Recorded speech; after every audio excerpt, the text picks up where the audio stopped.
Amén. Gloria a Dios. Qué bueno tener un Dios tan grande que es siempre nos sorprende. Siempre tiene algo nuevo para nosotros, también en esta mañana. Y vamos a prepararnos para recibir la palabra del Señor en esta mañana. Me gustaría que me acompañasen al capítulo 18 de Éxodo, y quiero aprovechar para dar las gracias al pastor Heriberto y a Semilla por la invitación, la ocasión de estar aquí con ustedes y ser parte. Realmente decía yo antes lo de los músicos, ¿no? Es que como dicen ustedes, me los agandallo de vez en cuando, ¿no? Me los robo para mí. Y les doy muchísimas gracias. Gracias por el esfuerzo, por estar, por aprenderse las canciones, por tocarlas de esa manera tan increíble. Tienen un talento tremendo y algún día me los voy a agandallar, pero de verdad. El problema o la ventaja es que, no sé, pero tengo esa sensación de que aunque me los agandallara, al día siguiente tendrían otros que estarían haciendo lo mismo, igual, mínimo, no sé, como el que el banquillo viene empujando fuerte también, ¿no? Tremendo, qué bueno, qué grande ese ADN y ese talento que el Señor les ha dado aquí en Semilla, y que es un sello, ¿no? Por todos los puntos semillosos, qué bueno. Y otro de el sello de verdad que está ahí en el ADN es ese amor por la palabra del Señor. Entonces me encanta llegar a un lugar en el que me digan, ¿sabes qué? Nos toca Éxodo 18.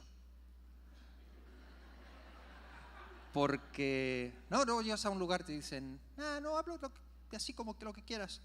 Está bien, ¿no? Cuando uno tiene la libertad de que el Señor y está muy bien. Pero a mí me gusta, como yo soy un amante de la iglesia local, y me gusta cuando los hijos de Dios se reúnen para mirar su palabra. Y vamos a leer ya directamente, porque pasó el tiempo y además tenemos que salir para McAllen y luego nos come los minutos rápidamente.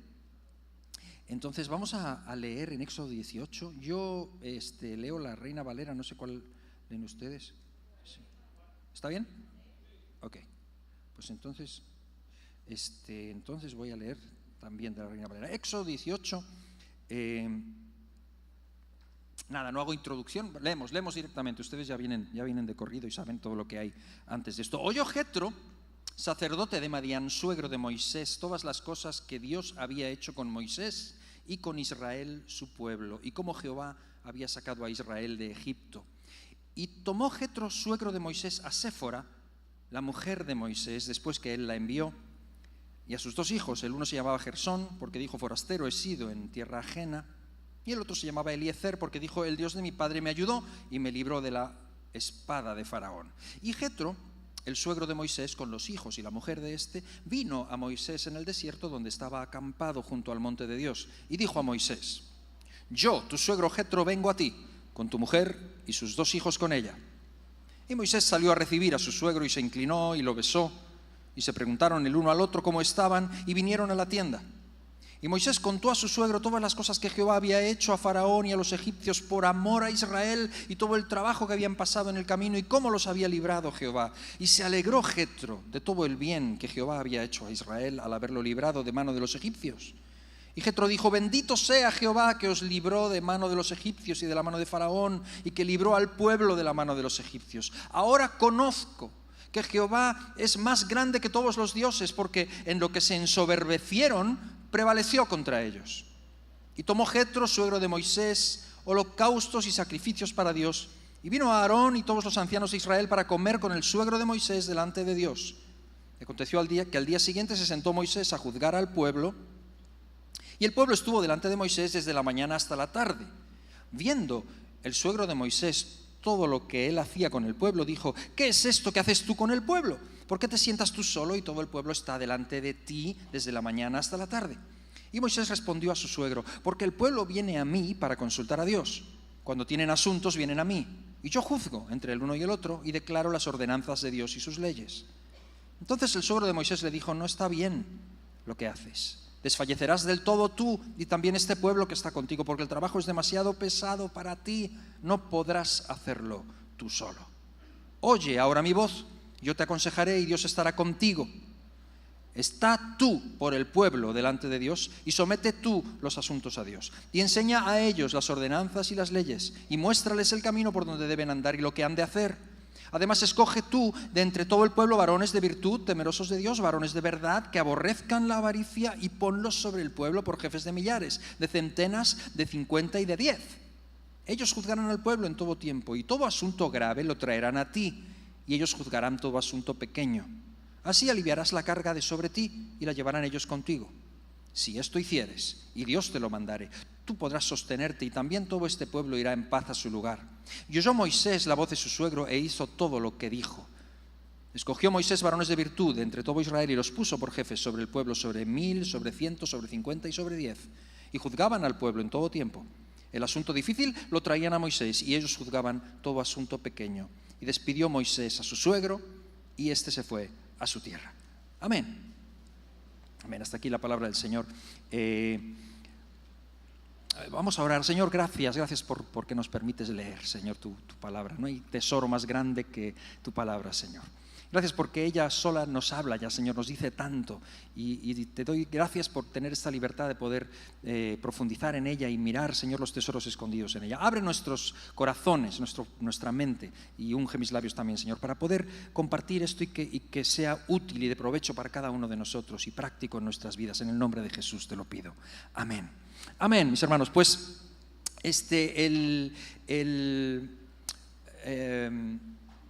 el tema que tenemos hoy y que vamos a hablar sobre este capítulo 18 de Éxodo, el tema es manual básico para el servidor.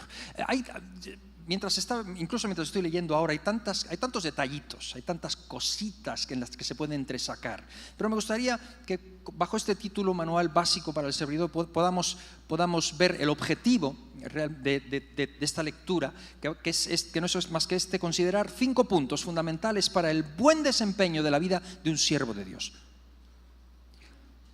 Considerar 5 puntos fundamentales para el buen desempeño de la vida de un siervo de Dios. Por eso manual del servidor, porque es algo fundamental, ¿no? Un manual no es algo que está uno todo el día con el manual, pero es algo que uno, pues, como el manual de instrucciones, como algo muy básico que uno tiene que saber, uno tiene que tenerlo en mente. Y creo que este capítulo verdaderamente es como un manual y nos da 5 puntos que me gustaría, y digo, yo sé que después en las casas se reúnen y van a ver muchos más detalles seguramente, pero que podamos entresacar estos 5 puntos que son como un manual básico, fundamental para un siervo de Dios, el servidor. El primero de ellos, este capítulo comienza diciéndonos y recordándonos que esto de Dios con Israel, esto que se traía Dios con Israel, con este caudillo mediador en medio que se llamaba Moisés, no era cosa pequeña.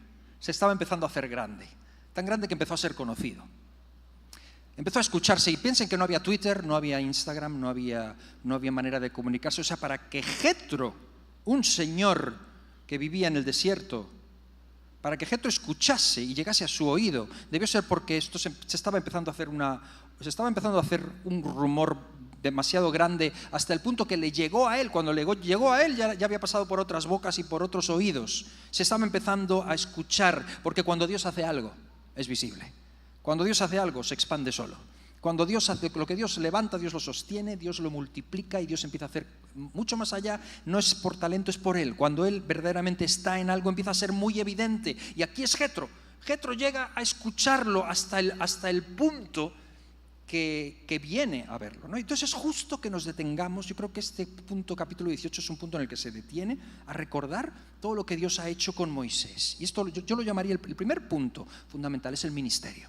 Moisés, hay un ministerio, hay una obra que Dios está haciendo a través de Moisés. Dios ha llamado a Moisés para un ministerio, y lo hemos estado viendo en todos estos capítulos previos de Éxodo. Quiero mencionar un versículo que está en Deuteronomio 34, que dice 34:10 dice: nunca más se levantó profeta en Israel como Moisés, a quien haya conocido Jehová cara a cara. O sea, Moisés no es cualquiera. El ministerio de Moisés fue algo grandísimo. Grandísimo. En la historia de Israel, Moisés, o sea, háblale a cualquier israelita hoy de Moisés. Moisés, en la transfiguración, ¿quién aparece? Moisés y Elías. O sea, este señor no se sabe dónde está enterrado, como Elías. O sea, son como que Dios hizo algo ahí. Moisés es grande, no hubo otro como él, ¿no? Entonces es un ministerio muy grande y lo hemos leído en los primeros 6 versículos, como le empieza a relatar. Es un líder, es un libertador. Cuando se recuerdan en Hechos, en el capítulo 7, cuando la defensa de Esteban, que empieza a hablar de Moisés, a este Moisés que había matado al egipcio, a este Moisés que lo habían rechazado, Dios lo trajo y lo puso como gobernante. Este Moisés fue el libertador, este Moisés fue el juez, este Moisés fue el que hablaba en el monte con el ángel y recibió palabras de vida que darnos. Este lo sacó con milagros y prodigios. Moisés fue algo tan grande el ministerio que Dios le dio recordemos, Dios le llama, Dios le aparta, Dios le protege, Dios le prepara en toda la sabiduría de los egipcios. Cuando Dios llama a una persona, cuando Dios da un ministerio, Dios empieza a actuar, hace algo grande, y es lo que sucede con Moisés. 40 años en Egipto, 40 años en el desierto, y después lo llama. Por lo tanto, su ministerio no está basado en su valía personal, sino en que Dios lo ha escogido. Dios lo llama y Dios lo pone a trabajar y hace algo grande con él, que no es otra cosa que servicio, servir al pueblo. Eso es ministerio. Y ese es el punto 1 del manual del servidor. ¿Quién se libra de esto? Nadie. Nadie se libra de esto. Si el Señor Jesucristo te rescató, si el Señor Jesucristo te llamó por su gracia, el Señor Jesucristo tiene algo contigo también. Y no es en base a tus talentos, no es en base, Dios va a usar todo eso que tú tienes, y Dios lo va a hacer útil, pero no es por eso, porque Dios tiene esa curiosa manía de escoger lo que no es para avergonzar a lo que es, a fin de que nadie se gloríe en su presencia. Es por su gracia, es por su misericordia, es porque Él nos escoge, es porque Él nos llama, y Él tiene un propósito con tu vida, Él tiene un plan con nuestra vida, Él tiene un objetivo con nosotros, y eso es ministerio.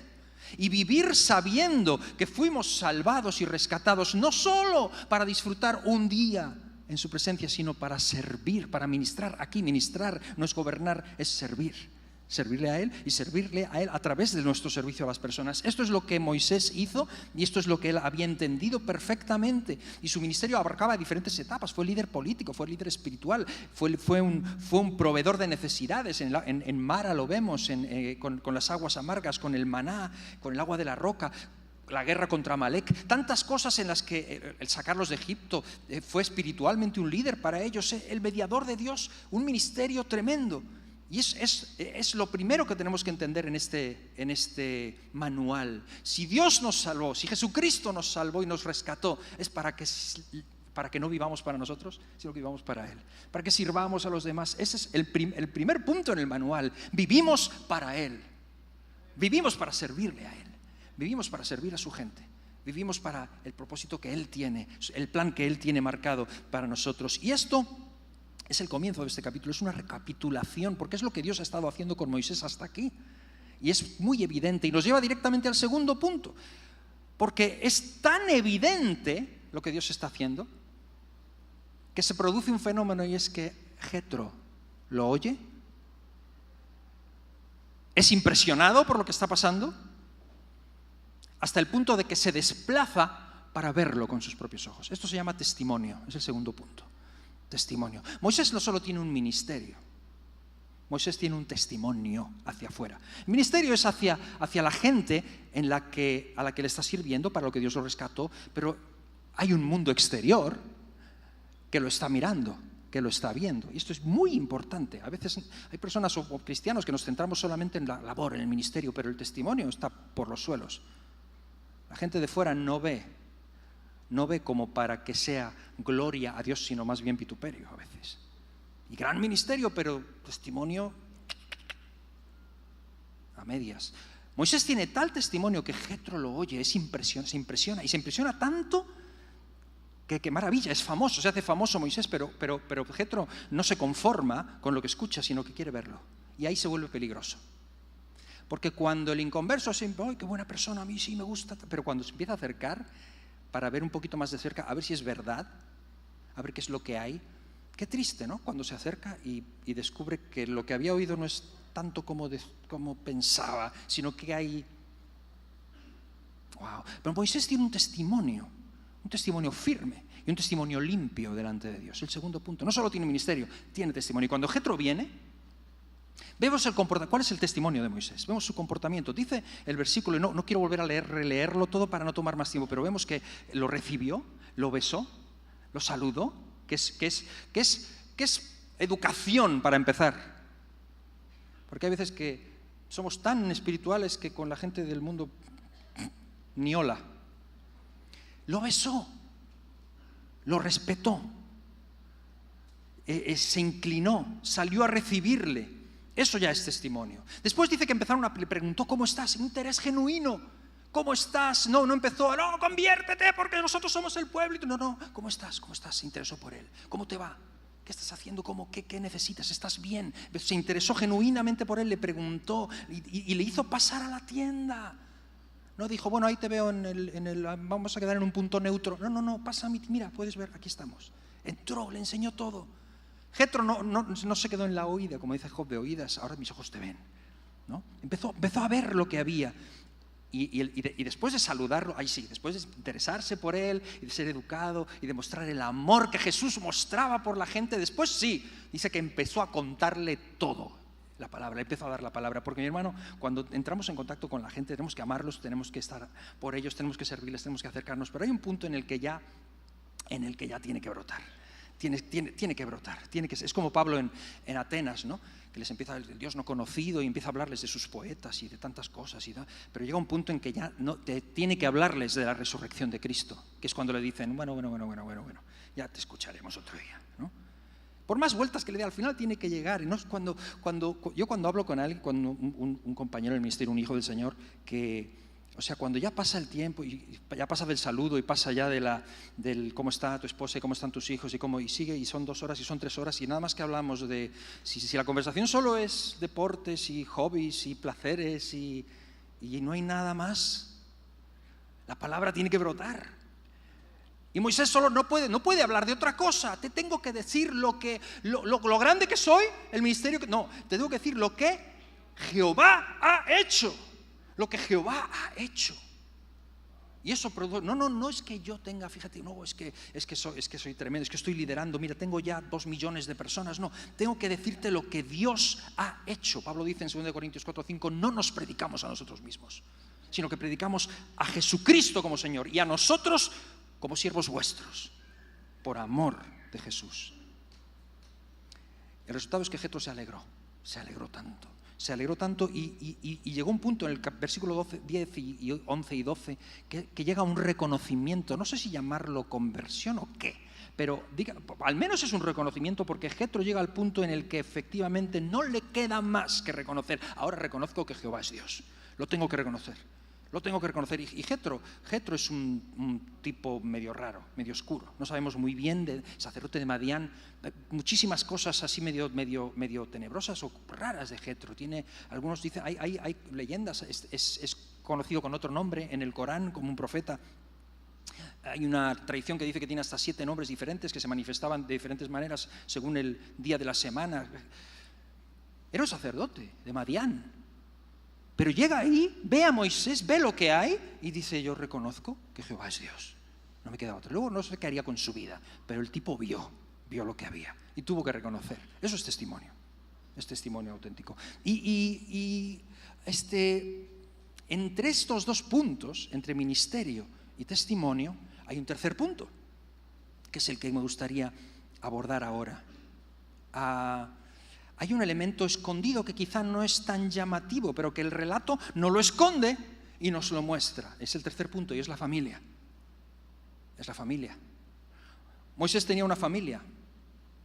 En medio del ministerio y del testimonio, Moisés tenía una familia, y aquí hay una pequeña incongruencia, como algo que está incompleto, algo que no cuadra del todo. Su familia. ¿Qué hace Séfora con Gersoncito y con Eliesercito en el desierto en casa de su papá, mientras el hombre está con el ministerio y el testimonio? ¿Dónde está Séfora? La familia. Y es un punto delicado, porque es evidente que la familia sufre. Séfora está sufriendo ahí.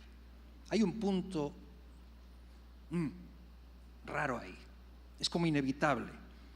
Y la verdad es que la obra que Dios hace en nosotros su obra en nosotros tiene repercusiones inmediatas e inevitables sobre nuestra familia, sobre nuestro entorno. Y hablo de familia, no hablo de familiares lejanos cuando nos emancipamos, hablo de la unidad familiar, esposo, esposa, hijos, padres, la unidad familiar que Dios ha creado. Hablo del matrimonio y de la unidad familiar.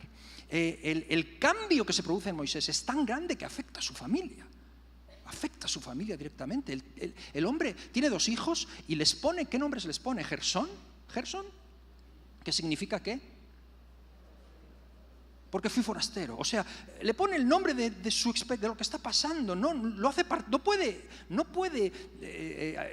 separarlo. Y el otro, Eliezer, porque Jehová me ha librado de mano de Faraón. Te vas a llamar Jehová me libró de la mano de Faraón. O sea, los niños son partícipes de ello, son parte de ello, les hace partícipes, les involucra. Y eso es maravilloso. Que la unidad familiar es todo un uno. Pero hay una realidad con la que quizá Moisés no había contado. Y es que de alguna forma ellos no le pueden seguir el ritmo. Son velocidades distintas. Y él es papá, y él es esposo, y él tiene una familia, y él tiene una responsabilidad. Y en Éxodo 4, ustedes lo han leído, hay como una especie de desencuentro, ¿no? Séfora se vuelve, lo llama esposo de sangre. Sucede algo, y ya no está con él. Es aquí cuando se reúnen. Y ahí, yo entiendo. Y ahí Jesús dice, el que no abandona a padre o madre por mí no es digno de mí. El Señor en Mateo 10, en Marcos 10, dice que también que no hay quien haya abandonado padre, madre, hijos, etcétera, y tierras, que no reciba 100 veces más. Pero está hablando de prioridades, está hablando de quién es el punto número 1 en nuestra vida, qué debe ser el punto número 1 en nuestra vida, pero no está hablando de ese abandono facilón de nuestra responsabilidad familiar, justificándola espiritualoidemente por causa del ministerio.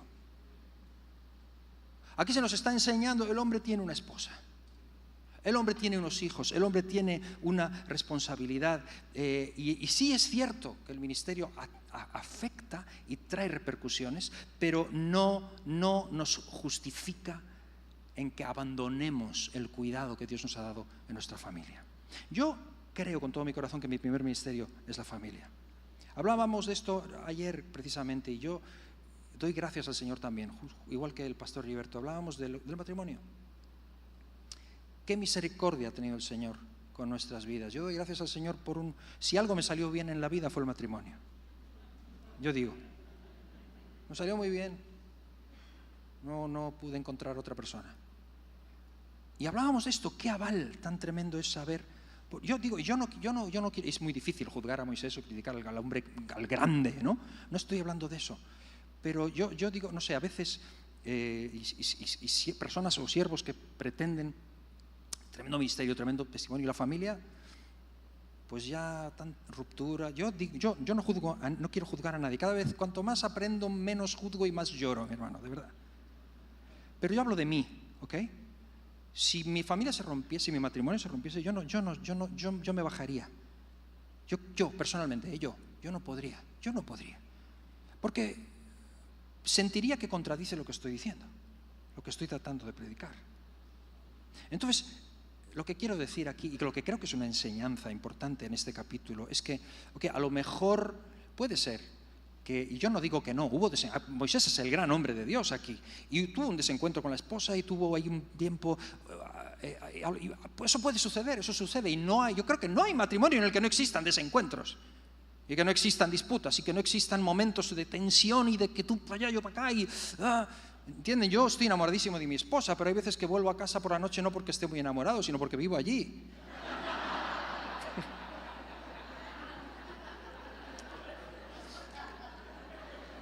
¿Lo están grabando?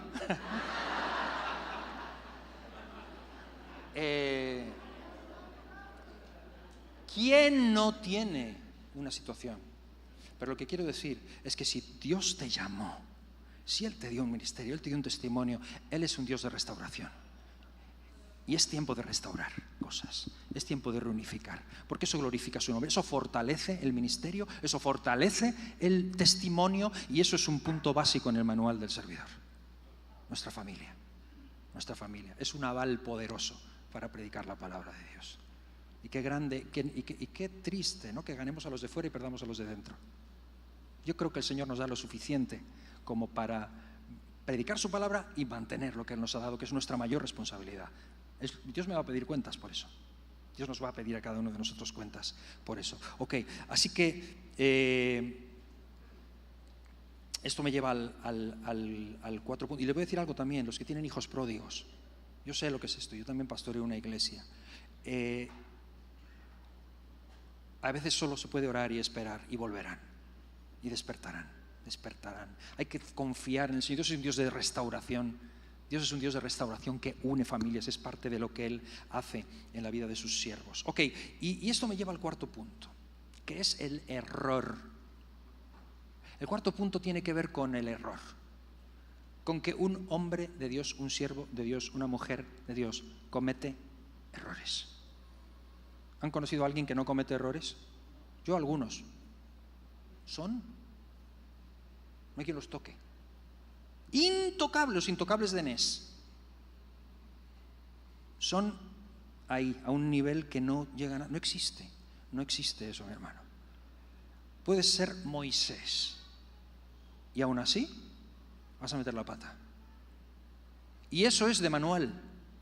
Eso es de manual. Un siervo de Dios, escogido por Dios, preparado por Dios, apartado por Dios, con milagros, y comete errores. No es perfecto. Un hombre de Dios no lo hace todo bien. Habría mucho que decir al respecto, pero les dejo que ustedes mismos saquen conclusiones. La palabra de Dios lo dice todo, y en el pasaje habla muchos. Hay cosas dignas de estudio. Hay un gran aprendizaje aquí para Moisés. Concretamente aquí es en el área de la delegación. El hombre se estaba matando. Con razón no le hacía caso a la familia. Ministerio, todo era el ministerio. Y el hombre tenía a Séfora y a Gersón y a Eliezer abandonados con el papá lejos, y lo estaba haciendo mal, y tiene que aprender porque está cometiendo un error. En el área de la delegación todo giraba en torno a él era el grande, como en estos reinos antiguos, ¿no? Que mataban al rey y ya se acabó la batalla, porque ya no sabían, los soldados salían corriendo, no sabían que no había nadie ahí que pudiera tomar. Me gusta a los americanos que hablan de... Los americanos, bueno, ustedes que están en la frontera casi todos hablarán inglés, supongo, ¿no? Success, que yo escuché un dicho una vez de un pastor americano que decía, you don't have success until you have a successor. No tienes éxito, hacen el juego de palabras los americanos, no tienes éxito hasta que tienes un sucesor. Y usan la misma raíz ellos. Como que el éxito es no solamente ser un grande en tu época, sino que cuando tú desaparezcas. Ese es mi sueño, mi hermano. Yo quiero un día desaparecer y que no se caiga el andamiaje, que siga rodando como si no hubiera pasado nada, porque no pasa nada, sigue. Somos parte de algo mucho más grande que nosotros, ¿o no? Y Moisés de alguna manera no había entendido esto, y tiene que aprender a delegar, y hay principios muy tremendos. Me gusta eso, que es parte del ADN de Semilla de Mostaza. Me gusta 2 Timoteo 2:2, cuando Pablo le dice a Timoteo, busca hombres, encuentra personas, que lo que has oído de mí ante muchos testigos, encárgaselo a hombres fieles que sean idóneos para enseñar a otros. Hay toda una generación ahí de aprendizaje, uno detrás de otro. Tú lo has oído de mí, tú se lo encargas a hombres idóneos que son fieles para enseñar a otros. O sea, es una cadena, y es lo que básicamente Moisés no entiende. Moisés no sabía esto. Moisés no tenía esta palabra, no tenía a dónde acudir. Entonces necesita aprender. No puede él atenderlo todo, no puede estar al tanto de todo, porque es malo para él y es malo para la congregación, es malo para su familia. Entonces él no lo ha visto todavía, pero esto que Dios está haciendo, este crecimiento, tiene un límite, tiene un techo. Va a llegar a un tope y no va a crecer más. Y se va a limitar la obra de Dios por mi error, porque yo pretendo ser Moisés. Vengan a mí, mirad a mí en los términos de la tierra, y a mi nombre, gloria, y a mi gloria, más gloria.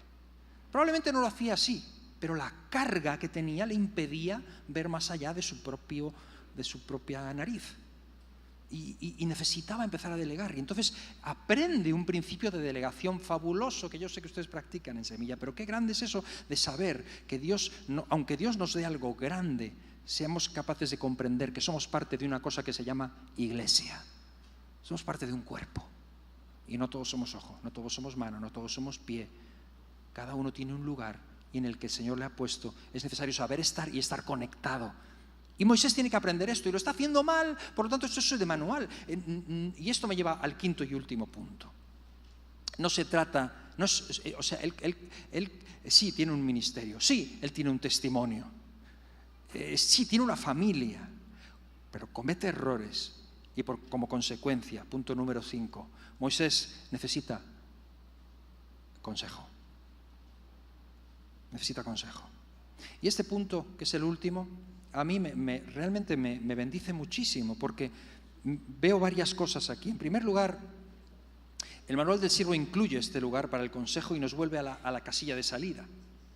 Porque sí, tremendo ministerio, tremendo testimonio, pero ese punto en el que nadie tiene nada que decirte. O sea, qué bonito, qué tremendo la vida de este hombre Moisés, que tiene lagunas, tiene errores y tiene que recibir consejo y es capaz de recibirlo. Y quiero decirles algo, mis hermanos, siempre que vean a un hombre de Dios, a una mujer de Dios, a alguien que verdaderamente Dios usa y que a ustedes les bendice, siempre que seas bendecida, bendecido por alguien y veas cómo el Señor se glorifica y cómo Él hace algo grande a través de una persona, escúchame, piensa por un momento que esa persona tiene áreas en su vida que si las supieras te decepcionarían terriblemente. No endioses a nadie, nunca. No levantes por encima del... No, porque Dios usa lo que no es siempre y avergüenza lo que es. Y hay áreas en nuestras vidas en las que Dios nos cubre y nos sigue enseñando y cometemos errores y necesitamos consejo. Yo necesito consejo. Yo necesito ayuda, necesito por eso mantenerme humilde. No puedo llegar a un punto en el que nadie tenga nada que decirme, sino que necesito escuchar constantemente. No hay nadie que ha llegado al máximo y que ya no tiene nada más, ¿no? Por más ministerio, por más testimonio, hay mucho que puedo yo aprender de otros. Hay mucho que otros puedan... Todo el mundo tiene algo, que el Señor le da algo grande, por más grande que sea. Hay áreas en las que necesita humillarse y escuchar. Y luego me encanta que el consejo viene de quien viene.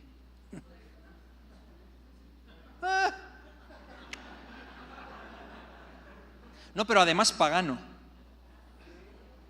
Además es un sacerdote de Madián. El Señor lo reprenda. ¿No? ¿Qué me va a decir a mí con el ministerio que yo tengo? Yo abriendo el Mar Rojo, mira cómo se abre. Mira, todo el pueblo pasando. Te voy a contar lo que ha hecho el Señor conmigo.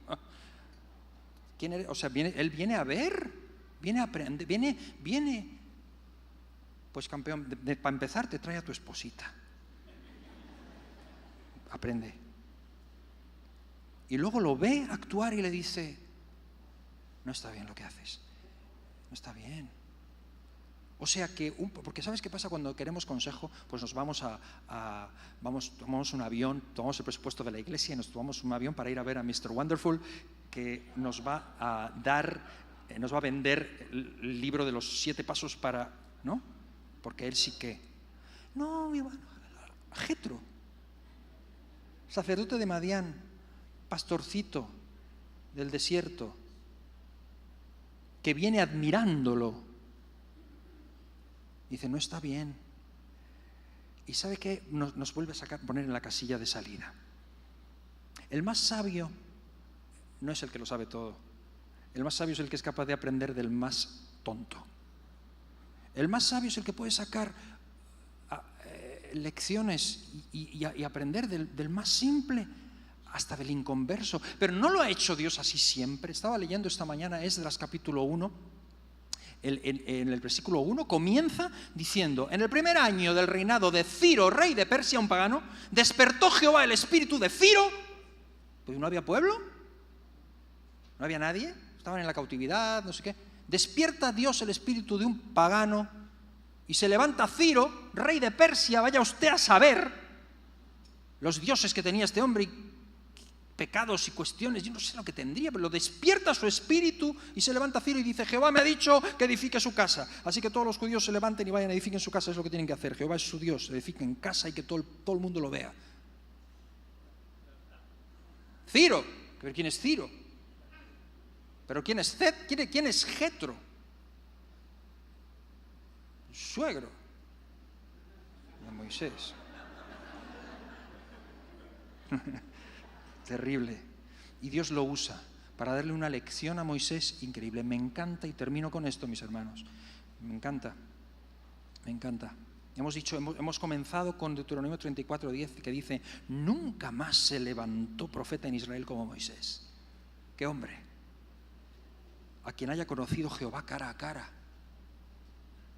Nunca hubo uno como este. Pregúntale, hasta el día de hoy, Israel como nación política, o sea, como nación se remonta al Éxodo. Moisés es el padre. Sí, Abraham, la raza, todo eso, pero Moisés es el libertador, el que los saca y se forma el Estado de Israel, la nación. No hubo uno antes ni después, pero les dejo un último versículo, Números 12:3, que dice: aquel varón Moisés era muy manso, más que todos los hombres que había sobre la tierra, y no hubo otro como él. Qué grande es eso, qué grande. Entonces, manual del servidor, comprender principios para desempeñar. Habrá tantos principios en la vida, ¿no?